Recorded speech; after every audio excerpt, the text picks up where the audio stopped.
Just for YouTube, man. Kind of introduce yourself, man, to my YouTube page, man. My name's Nelson. Train dogs. I like crazy dogs, and yeah, I'll show you guys around. All right, we got 10 acres. I bought Snow over here today. She's tied up right there. I got Loco over there. We're gonna go take a trip. That's right. So what made you get into dogs like this, become a trainer? I've always had dogs. I've always trained dogs. Never wanted to do it professionally. Then I got older, needed some money for some stuff, and started taking care of some kennels. And then the guy had a lot of behavior marks, so dogs that had aggression issues that they were trying to fix. And I was good with them because I already trained dogs by myself. And yeah, started working police dogs a while back. That's Righteous right there, and training dog. Walk us over there. Tell us about these two dogs right here. Alright, so Righteous is a 2-year-old Presa Canarios. And then Branko here, he's a 5-month-old King Corso. He's here for training. So he had confidence issues, pretty normal in the breed. You kind of want to catch it early on before it turns into fear aggression. So, we just expose him to a lot of different things and train him. He's almost. Man, this is a beautiful black dog, man. Yeah.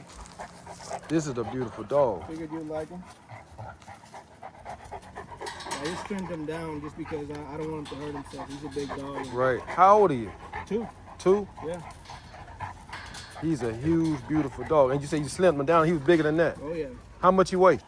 I don't know. I haven't weighed him yet. I've only had him for a couple months. Yeah. Yeah.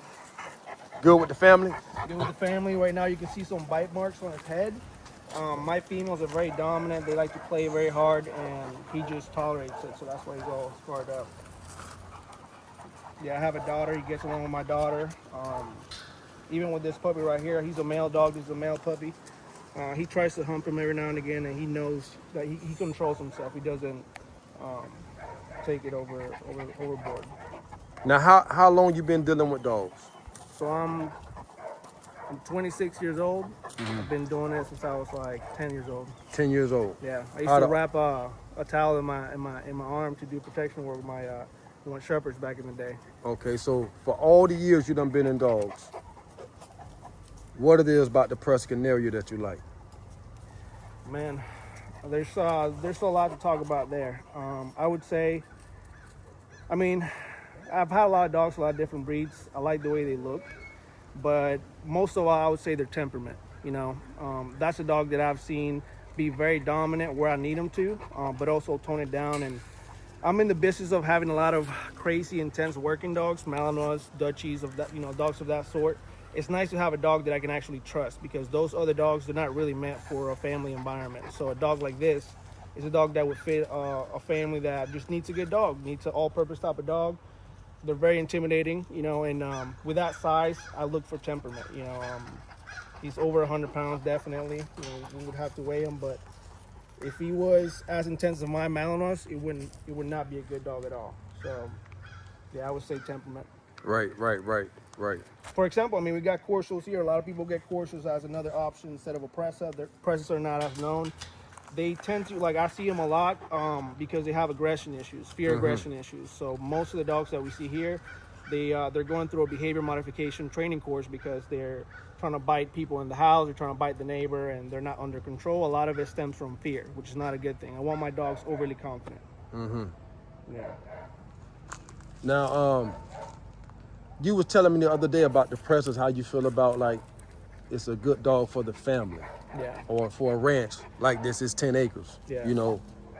Why you feel that way? Because I feel like they're a dog that just wants to blend in with your lifestyle. I feel like other breeds, they come from a working background. For example, Malinois, even Huskies, even a lot of breeds that people get nowadays, they're not really meant for your lifestyle. I feel like this dog can chill on a couch, kind of like a Great Dane. You would think that the size would kind of make it so that it's not going to be suitable, but I can see this dog in an apartment. I can see this dog in a big ranch. He doesn't need much space. Even here in the 10 acres, he just hangs around me. Wherever I go, that's where he goes. Never really wanders off too much. Yeah, I would say it's like the perfect balance of the traits that I look for a good family dog. Now, how athletic is he? I mean, there's limitations. The bigger you like him, you know, he's fairly big. The dog you brought is on the, you know, on the smaller side. So I would say that he's fairly limited. He's not going to outperform my Malleys, but he does try, you know. Now this dog can break somebody's bones. I mean, if he was to really bite somebody. Have you ever felt his full pressure? I have, and he doesn't know quite how to use it. A lot of people go by these AI-made measurements where they'll say the Corso has 500 psi. It doesn't really matter because it's about the size of the dog's head, and if they actually know how to use it. For example, I was talking to you the other day. My Malinois, she's got my bull herder. She's got a very narrow head.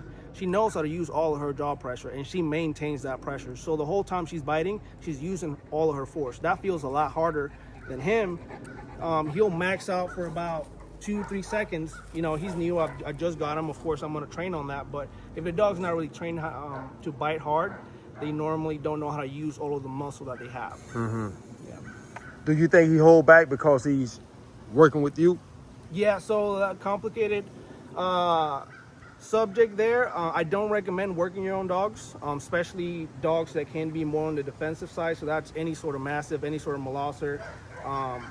I feel like they take it more personal because, you know, I don't want to see any aggression with the person that's supposed to be the handler, you know. So I would, you know, have a friend test them out or a decoy if you know one, but it's not something I would recommend.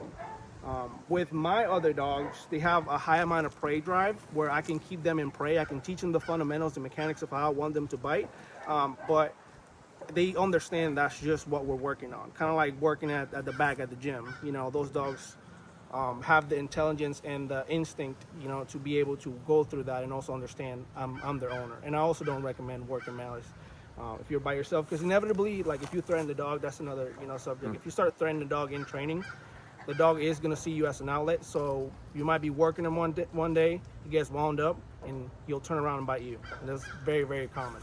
So it's not something I would recommend. Right. All right. What else you got to show us? I was going to show you in the building. This is just where my personal working dogs are. And then over there we got the boarding building, keep training dogs and boarding dogs there. And then we have the original building on the other side. What's his name? This one right here, the big one, Righteous. Righteous. Yeah. And tell me something about his bloodline. I mean, where he come from, his history. So I don't know much about the breed. I've seen them. I'm a decoy, so I have seen them a lot, and I've worked on them a lot. But I'm fairly new to the breed. He comes from a breeder named El Rey Gladiador, and I think mom's a champion and dad's a champion. I think his dad's name was, man, I forgot. You know, but I'll send it to you. Okay. Yeah. Man, he's a beautiful dog. I should tell you that. Yeah.